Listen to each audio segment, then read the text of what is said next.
همدا اوس په هر عمر کې چې یې که اوس راحت طلبي او تنبلي کوي او زیار نه باسي، وروسته بیا 2 چنده زحمت باید وباسي او دا وخت چې د ضایع کړی باید جبران کړي. خو که اوس زحمت باسي او خوله تویوي، وخت بس نه تیروي، آینده کې به د دغو زحمتونو له امله ته راحت یې، خوشحاله یې او خوندور ژوند به لري. که اوس دې راحت طلبي انتخاب کړه، آینده دې سختي ده. که اوس دې سختي انتخاب کړه، آینده دې راحت طلبي راحت ده. ابن القیم څومره ښه ویلي: من آثر الراحة فاتته الراحة. چا چې راحت تنبلي یا کسالت غوره کړ، راحت یې له لاسه ورکړ. ځکه چې کامیابي مفته نه ده، په اسانۍ نه راځي. نعمت په نعمت نه ترلاسه کیږي، بلکې نعمت په زحمت او په قربانیو ترلاسه کیږي. عمر ابن عبدالعزیز یو ډېره جالبه خبره کړې: لو ان الناس كلما استصعبوا امرا تركوا ما قام للناس دنیا ولا دین. کله چې خلک کار چې سختیږي او انسانان یې پرېږدي، نه به دوی ته دنیا او نه دین پاتې شي. ژور فکر پکې وکړه. یعنی کار کوي، خو چې سختی در باندې راشي کار پرېږدي، ترې تیر شي چې والا دا سخت دی، دا نه کیږي. داسې تنبلي او راحت طلبي نتیجه یې څه ده؟ خپله پوهیږي.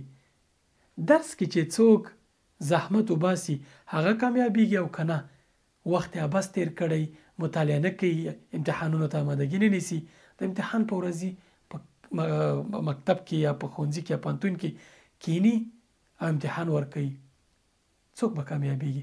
هغوی چې زحمت یې ویستلی او که هغوی چې وخت عبث تیر کړی دی. هر څه ته په همدې سترګه ګوره.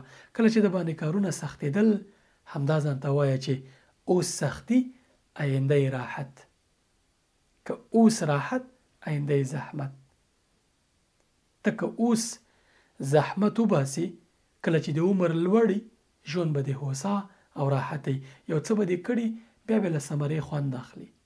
خو که ته اوس راحت طلبي کې وخت ضایع کې، وخت عبث تیری، خو کله چې ته زوړ شي، بیا به په همغه عمر هم لګیا یې، پردي مزدوري به کې، زحمت به باسي. ډېر سپین ږیري موږ وینو، کراچۍ لاس کې وخت دغه تیری سختۍ باندې. دا ځکه چې دوی پخوا وخت په راحت طلبۍ تیر کړی، یا یې هغه کوم زحمت چې وباسي اوس، که دا یې هغه وخت کې ویستلی، اوس به راحت و.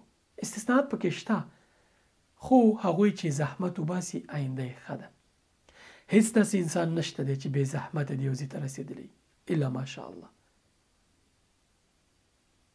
ته باید په دې فکر واوسې، ستا کورنۍ، ستا وطن، ستا امت تا ته ضرورت لري او ته د دوی پر وړاندې مسؤلیت لري. که دا مسؤلیت نه ادا کې، د ځان او د دوی ټولو په حق کې ظلم کې. ته الله پاک د راحت طلبۍ دپاره نه یې رالیږلی، ځکه الله پاک فرمایلی چې وان لیس للانسان الا ما سعى وان سعيه سوف یرى. په انسان باندې نه ده مګر دا چې کوشش وکړي، زحمت وباسي، هڅې وکړي، باقي نتیجه یې الله پاک ته پرېږده. خو ته خپله منډه کوه، خپل زحمت وباسه، خپلې هڅې کوه. رسول الله صلی الله علیه وسلم فرمایي، وایي جنت په سختیو پوښل شوی او دوزخ په شهوت پاللو او راحت طلبۍ. نو اوس ستا انتخاب دی، زحمت باسي او که وخت عبث تیری. ټیک ټاکونو، بې ځایه مجلسونو، بس په دې ناست چې دا وخت څنګه تیر کړي. نه، زحمت باسه، کامیابي ستا په تمه ده.